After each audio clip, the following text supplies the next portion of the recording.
అనుమతులు మంజూరు చేయాలని మంత్రి కోమటిరెడ్డి కేంద్ర మంత్రి నితిన్ గడ్కరీకి విజ్ఞప్తి చేశారు. ఎల్బీ నగర్ నుంచి హయత్ నగర్ మార్గంలో ట్రాఫిక్ సమస్యను నివారించేందుకు డబుల్ డెక్కర్ ఎలివేటెడ్ కారిడార్ నిర్మాణం చేపట్టాలని కేంద్ర మంత్రికి వివరించినట్లు చెప్పారు.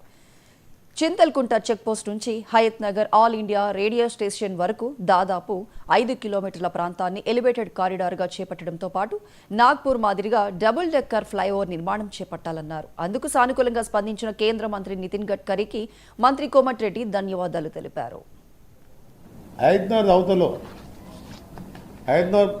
రేడియో స్టేషన్ అక్కడి వరకు డబుల్ డెక్కర్ రోడ్డు ఇప్పుడు 8 కిలోమీటర్ ఎంతో నాగ్పూర్లో నిర్మించింది. కింద రోడ్ వస్తుంది, పైన నేషనల్ హైవే వస్తుంది, పైన నీకు మెట్రో వస్తుంది.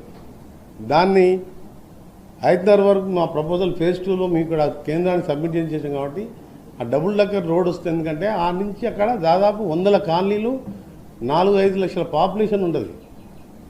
సో నేను డబుల్ డెక్కర్ రోడ్ అడిగినప్పుడు వెంటనే స్పందించి ట్రాఫిక్ పర్ డే 1 lakh ఉంటుంది. మాకు ఎల్బీ నగర్కి వెళ్ళి విజయవాడ రోడ్ ఎక్కడానికే 1 hour పడుతుందంటే డబుల్ డెక్కర్ రోడ్డు కూడా పాజిటివ్గా స్పందించి కన్సర్న్ ఆఫీసర్ అప్పుడు అక్కడే ఉండి చెప్పిండు 1 lakh దాటుతుంది. అంతకుముందు 8 క్యారేజ్ మనం వెంకరెడ్డి గారు అడిగినప్పుడు ఇచ్చినాం కాబట్టి ఆ వీడియో కూడా చూపించిన. ఆయన నాతో వెంకరెడ్డి నా పేరు మెన్షన్ తీసుకొని చెప్పిన ట్రాఫిక్ ఇవన్నీ చెప్పిన లెక్కలతో సహా చెప్తే వెంటనే శాంక్షన్ చేస్తున్నానని చెప్పి వారు చెప్పడం ఆ ప్రాంత ప్రజలకు కూడా ఒక మంచి. ఇంకా ఎన్నో కాలనీల వాళ్ళు ఏంటంటే యూటర్న్ చేసుకొని రావాలంటే కొన్ని 100 కాలనీలు ఉన్నాయి.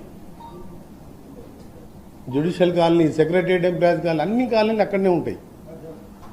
దాన్ని కూడా శాంక్షన్ చేస్తున్నందుకు, చేస్తానని చెప్పినందుకు